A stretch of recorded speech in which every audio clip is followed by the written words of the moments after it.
The news day continues here on One News Now. I'm Riza Diaz.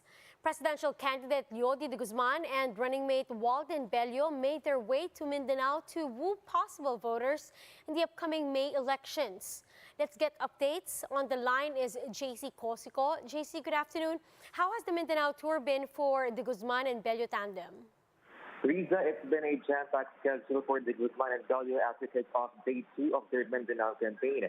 Earlier today, Bello marched with fisher folk and urban poor groups in Barangay Lorenzo Tan in Bangu City. There, Bello underscored the need for the government to have direct channels to assist fishermen affected by the pandemic and rising prices of commodities. Bello says the Environment and Agriculture Department, as well as the Bureau of Fisheries and Aquatic Resources, should directly assist fishing and rural communities. Bello adds that government aid should not be coursed through LGUs, which he says is only given to those they favor. The Guzman, however, wasn't able to attend as he joined an online meeting, the Avance of the Jose Rizal University. But the two candidates were present in a forum with coconut farmers in Clarin Town.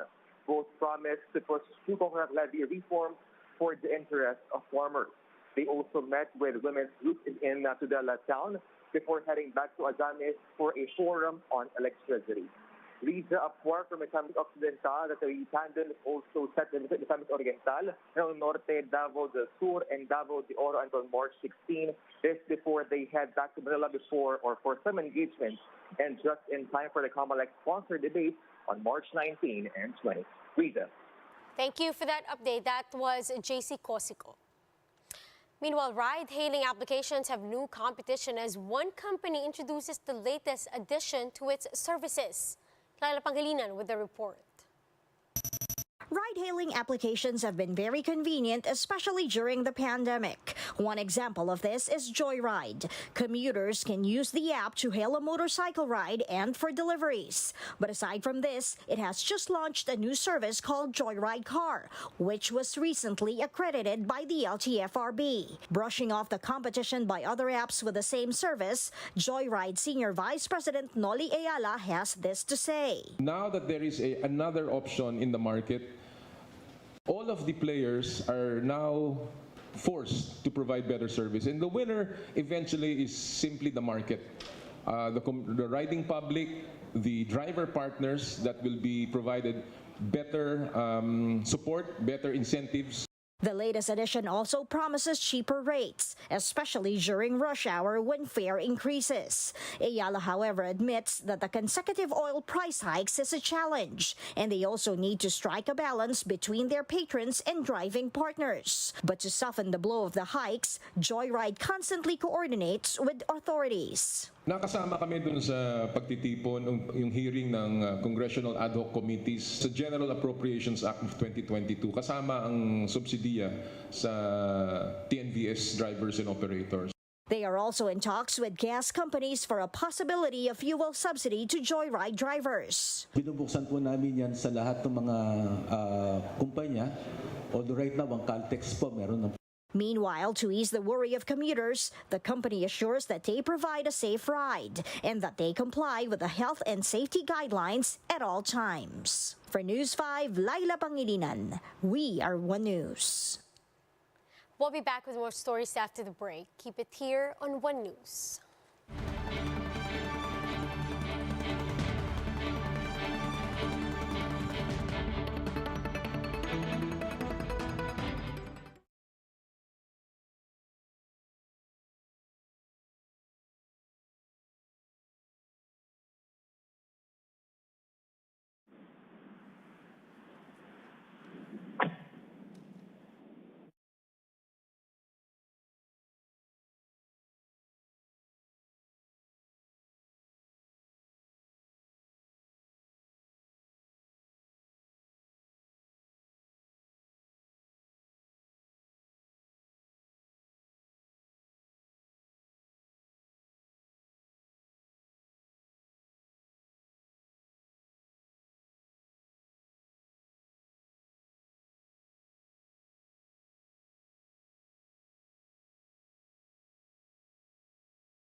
You're still watching One News Now. I'm Riza Diaz. The tandem of Senator Ping Lacson and Senate President Tito Soto made rounds in Pampanga. Let's bring in Jenny Dongon over the phone for details. Jenny, tell us about their campaign so far. Risa Partido Reforma bets Lacson and Soto got a warm welcome in Porac, Pampanga. The Lacson-Soto tandem started the day with a dialogue with various stakeholders in the municipality of Porac. This includes med processors and suppliers, sectoral leaders, Muslim Federation members, tricycle drivers, and residents. They also had a town hall meeting about the resettlement of communities with local officials of Pulong Katutod in Angeles. The tandem vowed to help resolve the most pressing concerns of different sectors in the province.